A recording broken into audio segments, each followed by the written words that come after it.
Hello guys, yan sa araw na ito guys, ano tayo, pipe cutting lang. Yan, sige, mag pipe cutting tayo dahil gagawa ako ng gate namin, yung gate namin doon. Yan, gagawa tayo ng gate. Ayan, mahaba.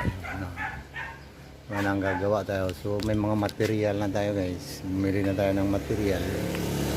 Sa araw na ito guys, mag pipe cutting tayo. Okay? Ito nakahanda na po. So ang size ng ano natin, size ng gate natin is 5 feet 5 feet yung taas niya. Yan. So ipakita ko sa inyo guys kung paano mag pipe cutting. Yan o, nakakat na nga ako guys, nakakat na nga ako ng ilan yan, 4 na ata.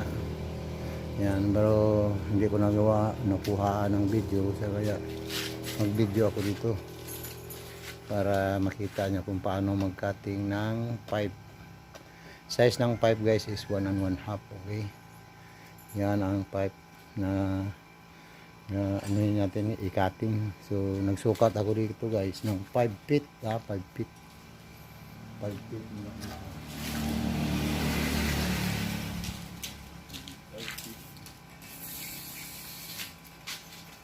So 5 feet guys, 5 feet dito, 5 feet. So i-cutting natin 5 feet.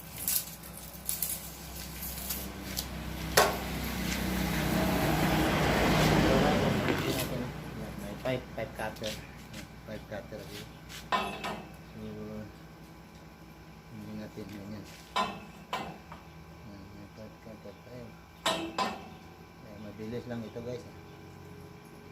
5 feet.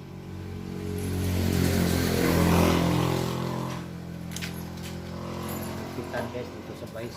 Pitan dito.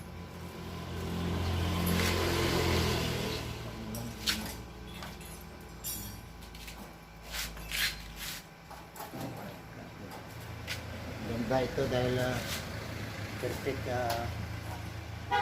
cut ito. Perfect cut.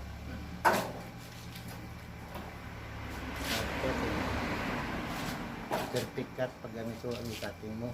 Instead na gagamit ka ng ganito, mas maganda ito. Dahil perfect yung pagka-cutting niya. Perfect rotation. Mas maganda ito guys.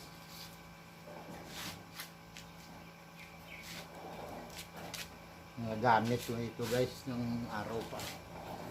Kaya ginatago ko lang mga gamit ko. Para pag may gamitin tayo, ano na, pipita lang dito. Yan. Dali at itinggan ko muna yung video. Makilig tayo magkita. Kita ba tayo? Kita. Yan. Ano natin guys so, makita nyo talaga. Yan. Ganyan lang. Madali lang ito guys. Shopping.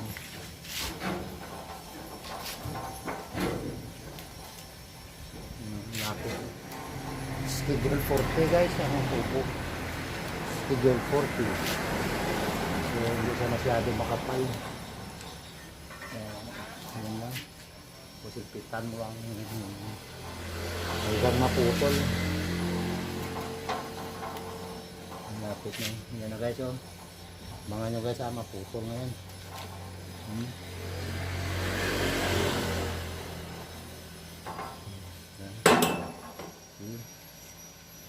Yan na guys. Ang pipe cutting. Ito naman perfect yung pagkaputol. No? Perfect yung pagkaputol niya. Kasi pag gumamit tayo ng blade, yung lagari, hindi siya masyado perfect. Pero ito perfect. Ganyan guys ang mga pipe cutting. Okay? Maraming salamat. At shout out sa ating mga kaibigan dyan sa YT World. Yan. Shout out sa inyong lahat. Shout out sa inyong lahat. At maraming salamat sa pag-view nyo po.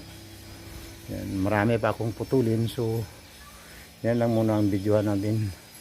Mag-video din ako kung paano ko gumawa ng gate. Okay, next natin na project yan. Yung gate. Okay, maraming salamat. Bye bye po. Sana ma-subscribe niyo po ako.